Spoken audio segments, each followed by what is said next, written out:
안녕하세요. 저는 초등학교 남자 4학년, 2학년 두 아들을 키우고 있는 남지혜 집사입니다.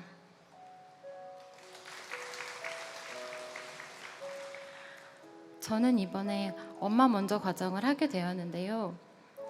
두 아이를 키우면서 어떻게 하면 잘 양육을 해볼까 하는 생각으로 신청을 하게 되었습니다. 엄마 먼저를 하기 전 엄마로서 저는 늘 화가 많고 부정적인 모습을 가지고 있었습니다. 어린 시절의 경제적 어려움으로 인한 결핍함에 사로잡혀 그 공허함을 채우고자 욕심부리며 자녀들에게 늘 최선을 다할 것을 강요했습니다. 아이들의 말을 끝까지 듣기도 전에 제 말을 해버리고 아이들을 존중하지 않았습니다. 남편에게도 그렇게 대하고 있었습니다. 무엇보다 가장 큰 문제는 하나님께서 맡겨주신 존귀한 자녀들을 제 소유인 양 마음대로 통제하며 살고 있었다는 점입니다. 저는 제 양육 방식에 어떤 문제가 있는지조차 깨닫지 못한 채 매일 불만과 불평 속에서 살아가고 있었습니다.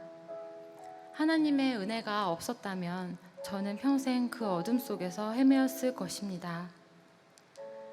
이러한 저에게 10주간의 엄마 먼저 과정은 하나님께서 부족하고 연약한 제 자신부터 변화시키는 시간이었습니다.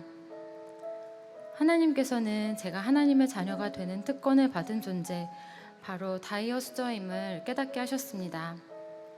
온 세상을 창조하시고 경영하시는 하나님이 나의 아버지라는 사실을 깨닫는 순간 더 이상 육아도 세상도 두렵지 않았습니다.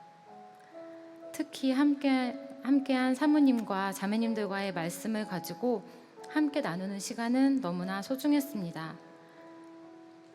같은 엄마로서 서로 공감대를 가지고 서로의 마음속 깊은 이야기를 나누고 서로를 위해 기도하며 하나님의 사랑을 배우는 시간이었습니다. 특히 이 과정을 통해 양육의 지혜를 배우면서 그동안 제가 오해했던 하나님의 뜻을 바로잡을 수 있었습니다.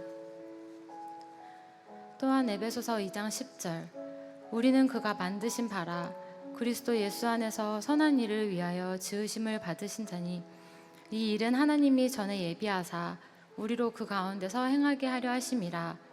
이 말씀은 제 삶의 목적을 뒤흔들었습니다. 제가 선한 일을 위해 지음을 받았다는 메시지를 통해 그리스도인의 향기를 풍기는 삶을 살아야 함을 깨닫고 제 마음과 생각을 고쳐주셨습니다.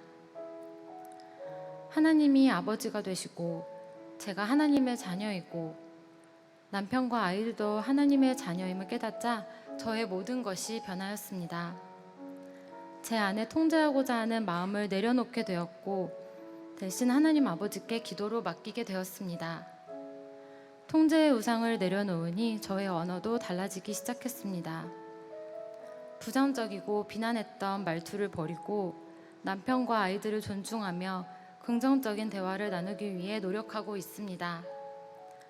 혹시 제가 잘못한 행동이나 말이 있다면 제 잘못을 즉시 인정하고 사과할 수 있게 되었습니다. 제가 변하자 놀랍게도 가족이 변하기 시작했습니다. 감정 표현이 없던 첫째 아이가 자기 감정 표현을 하기 시작했고 저의 가족은 서로의 사랑의 언어를 나누며 사랑 탱크를 채워주고 있습니다. 자연스럽게 남편과 아이들과의 관계가 더 좋아지게 되었습니다. 하나님께서 주신 사명을 감당하기 위해 매일 밤 아이들과 스토리 바이블을 읽기 시작했습니다. 처음엔 귀찮아하던 첫째가 이제는 먼저 다가와 함께 말씀을 봅니다. 하루아침에 사람이 변할 수는 없기에 아직도 부족한 부분이 많지만 지금의 모든 것에 무한히 감사합니다. 저를 변화시키신 하나님의 크신 사랑과 헤아릴 수 없는 은혜를 허락해 주신 하나님께 감사를 드립니다. 감사합니다.